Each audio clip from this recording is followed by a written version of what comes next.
Namaku Kaliandra Oriza. Aku tinggal di Kalijati tepatnya.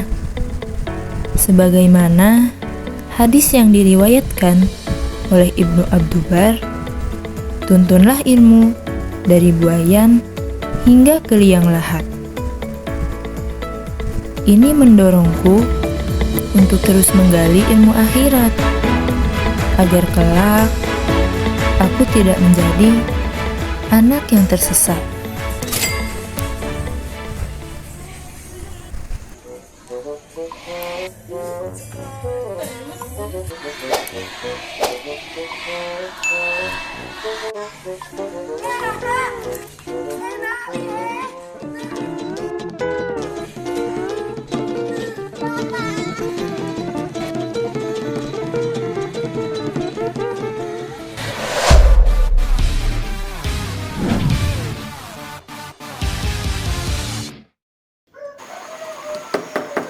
Wake up.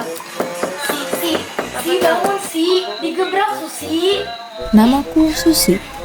Aku dibangunkan jam 3 pagi. Aku pun acuh saja tak peduli. Namun ketika membuka mata ini, bagian taklim membangunkan dengan tongkat sakti. Aku pun langsung bergegas menuju masjid.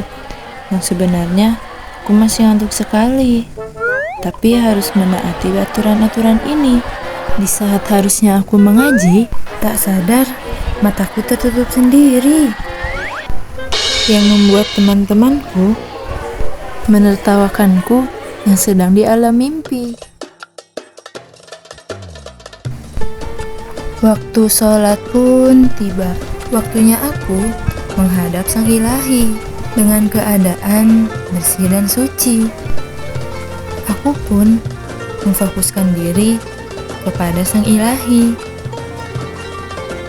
karena banyaknya sesuatu yang aku ingini, dan juga banyak nikmat yang harus disyukuri. Matahari pun sudah datang menyinari, yang menandakan kelas salafi telah selesai pada pagi ini. Dan kembali ke kamar untuk merapihkan buku-buku pelajaran dan pakaian. Aku juga bergegas untuk makan bersama teman-teman. Walaupun hanya dengan mendoan, enak tak terkalahkan. Udah sore. Ya, kabur. Ini masa di pondok apa-apa ngantri. Curahan hati aku yang semuanya serba ngantri.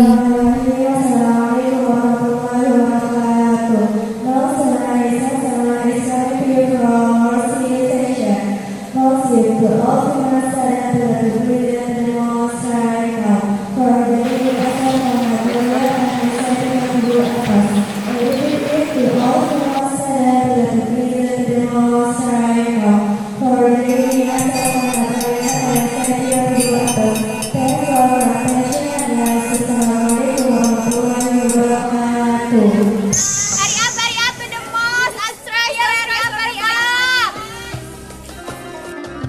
Dan waktu sholat pun kembali tiba. Waktunya aku kembali menghadap Sang Pencipta. Setelah sholat asar berjamaah, kami membaca rotib Al-Atos bersama-sama, yang manfaatnya menjaga kita dari mara bahaya dan juga menggugurkan dosa-dosa.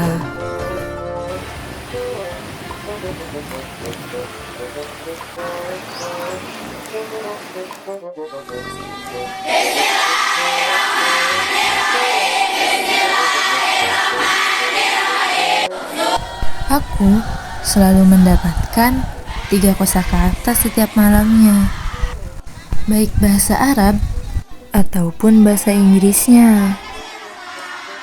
Kami berdiskusi untuk mendapatkan beberapa contoh kalimat, karena sesekali kami diminta untuk memberikan contoh dari beberapa kosakata yang telah diberikan. Walaupun sudah diberikan banyak kosakata, aku dan temanku sering terdapati tidak menggunakan bahasa.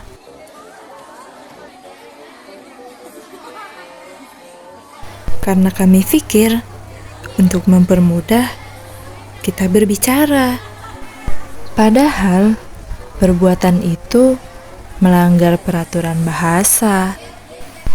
Dan ketika ketahuan, pastinya akan diberikan hukuman. Walaupun begitu, perilaku tidak menggunakan bahasa tetap saja dilakukan. Karena berbicara menggunakan bahasa susah sekali dipraktikkan.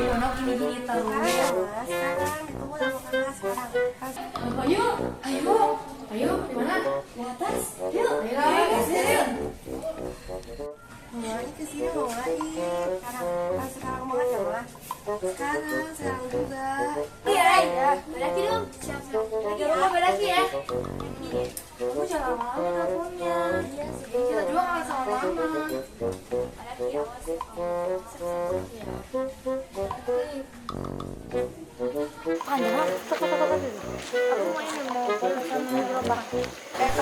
Dan tiba saatnya pengumuman pelanggaran dibacakan.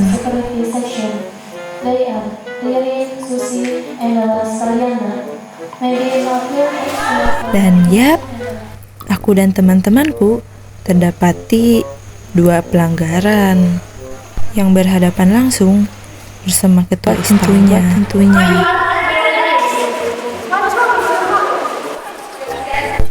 Kami pikir setelah dinasihati tidak ada hukuman yang kami dapati. Ternyata setelah ini hukuman 2 bagian telah menanti. Setelah direnungi, melanggar peraturan, menambah beban diri ini. Di pondok gak kayak di rumah. Di sini tempatnya gak enak. Kira-kira pulang di rumah lagi apa ya? Seringkali kukeluhkan jalani hari-hari di sini tidak sesuai dengan yang kuharapkan. Dok, semuanya serba diatur. Makan diatur, tidur diatur, bahasa diatur, semuanya diatur. Ini juga betah banget sih di pondok. Gini-gini aja. Buat iya, sama aku gak banget di pondok. Aku pondok, nggak betah. Kayaknya pondok sepi deh.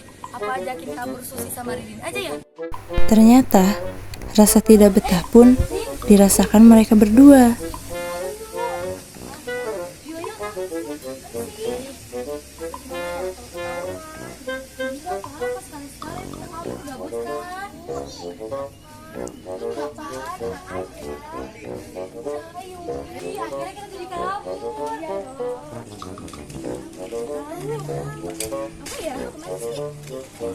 Dan akhirnya kaburlah yang kami jalani tanpa berpikir akan ketahuan Kismul Amni. Dan yap, panik pun menyertai diri.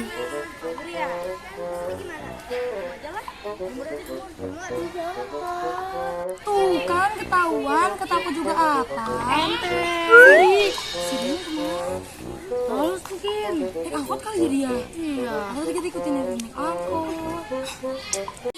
Pada akhirnya, hukuman pun kami dapati. Karena ulah kami terbawa nafsu yang menguasai hati ini. Aku mulai bisa menerima keadaanku ini. Aku hilangkan keluh kesahku ini dan belajar mensyukuri apa yang sudah terjadi. Dan akhirnya aku merasakan hasilnya sendiri.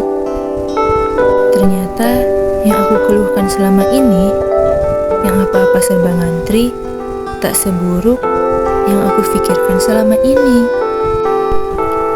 Seharusnya dari dulu aku renungi bahwa kebahagiaan itu bukan pada saat keinginan kita terpenuhi, tapi ketika menerima dengan sepenuh hati. Serangan nafsu datang bertubi-tubi yang membuatku hilang arah tak terkendali. Aku berusaha untuk menghindari, tapi selalu tertunduk pada nafsuku ini. Aku tak tahu kenapa nafsu ini selalu menyertai. Ternyata ia menyatu pada diri, dan ia adalah musuh yang dicintai. Dalam sepi, sanubari ku ajak diskusi. Kenapa aku begini? Kenapa aku kemarin susah mengerti dan sulit mengikuti peraturan di pondok ini? Padahal aku di sini tinggal mensyukuri dan mengaji untuk membahagiakan orang tuaku, mendoakan, dan bisa menjadi penolongnya di akhirat nanti.